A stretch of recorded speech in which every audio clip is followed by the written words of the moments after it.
एक मुख्यमंत्री का नाम बता दीजिए पूरे देश में जो 3 दिन में 3 प्रदेश में है। एक दिन उड़ीसा में, दूसरे दिन झारखंड में, तीसरे दिन महाराष्ट्र में। किस काम के लिए है? मैं तो सबकी एकजुटता कर रहा हूं, विपक्षी एकता कर रहा हूं। नीतीश बाबू, आप बार बार इतिहास की बात करते हैं, इतिहास भूलिए मत। हमेशा जब भी ये लोकसभा का चुनाव आता है, 2019 को याद कर लीजिए, उस समय भी साहब विपक्षी एकता की बात चली थी। 2019 में आप देखिए, यूनाइटेड इंडिया करके रैली कितनी बड़ी बड़ी हुई थी। लेकिन आप क्या एकता करिएगा? आपका नेता कौन है? बहुत बहुत धन्यवाद संजय जी, आदरणीय धर्मेंद्र प्रधान जी, आदरणीय अरुण सिंह जी, आदरणीय अनिल बलूनी जी, यहाँ मीडिया के सभी साथीगण। मेरे लिए यह बहुत ही गौरव और गर्व का क्षण है कि आज मैं भारतीय जनता पार्टी की सदस्यता ग्रहण किया हूं। इसके लिए सबसे पहले तो मैं माननीय प्रधानमंत्री जी को, पार्टी के राष्ट्रीय अध्यक्ष आदरणीय नड्डा जी को, गृह मंत्री आदरणीय अमित शाह जी को, और जिनके हाथों से आज मैंने सदस्यता ग्रहण किया, आदरणीय धर्मेंद्र प्रधान जी के प्रति आभार प्रकट करता हूं कि मुझे आज यहाँ उन्होंने सदस्यता ग्रहण करवाया।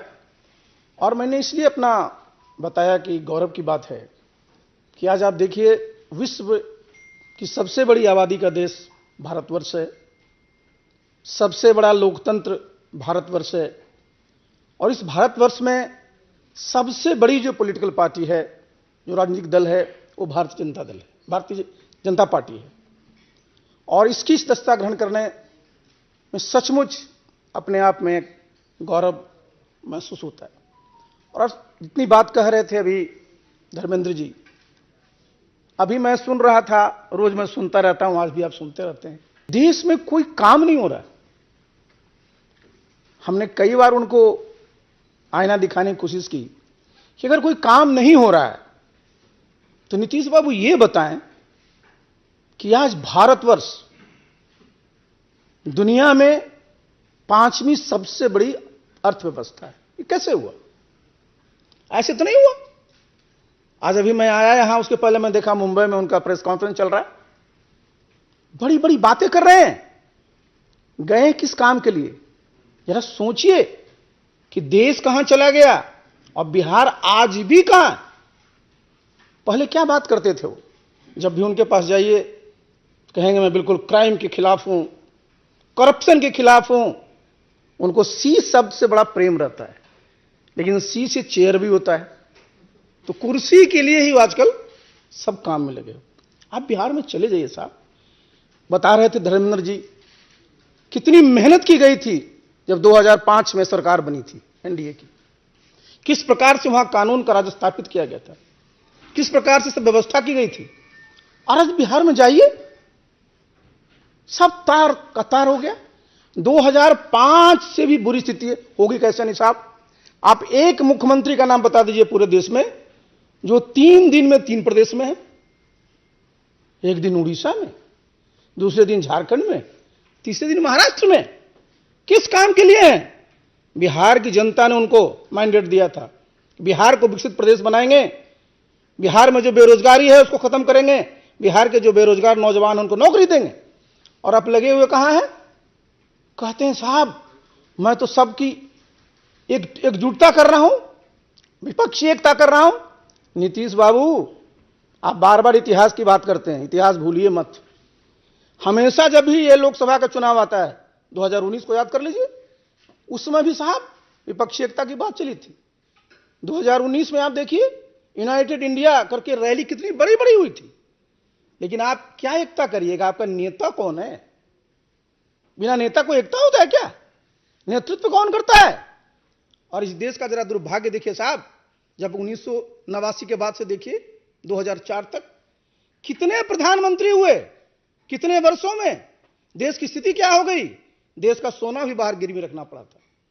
और आज भारत G20 का प्रेसिडेंट है। मैंने जैसे पहले भी कहा, 5वीं आर्थिक पावर है, और प्रधानमंत्री जी ने इस देश की एक पहचान दुनिया में दिया है। तो ये गौरव का सबके लिए विषय है। लेकिन किस काम में लगे हुए? बिहार को आगे नहीं ले जाना है, बल्कि जो मैं बार बार कहता हूं कि लोग उनको बोल देते हैं पीएम। तो मैं इस बात को कहा था कि नीतीश बाबू अब पीएम थे, पीएम हैं और पीएम रहिएगा। लेकिन पीएम का मतलब क्या होता है? पी मतलब पलटी, एम मतलब मार। पहचान क्या बनी है? बताइए साहब, कितने बार आपने विश्वासघात किया है? तो ऐसे साहब समाज का और देश का कल्याण नहीं होता है। तो मैंने इन सब चीजों के मद्देनजर मैंने तय किया कि मैं उस पार्टी का मैं राष्ट्रीय अध्यक्ष भी था। बिहार में उस पार्टी को मैंने गांव गांव तक पहुंचाया, जितने बूथ है वहां तक पहुंचाया। आज क्या स्थिति है? सब जितने कार्यकर्ता हैं सब हमसे पूछते हैं सर कुछ निर्णय लीजिए। आज निर्णय हुआ है, आप देखिएगा बिहार में नीतीश बाबू का कुछ नहीं बचेगा जी।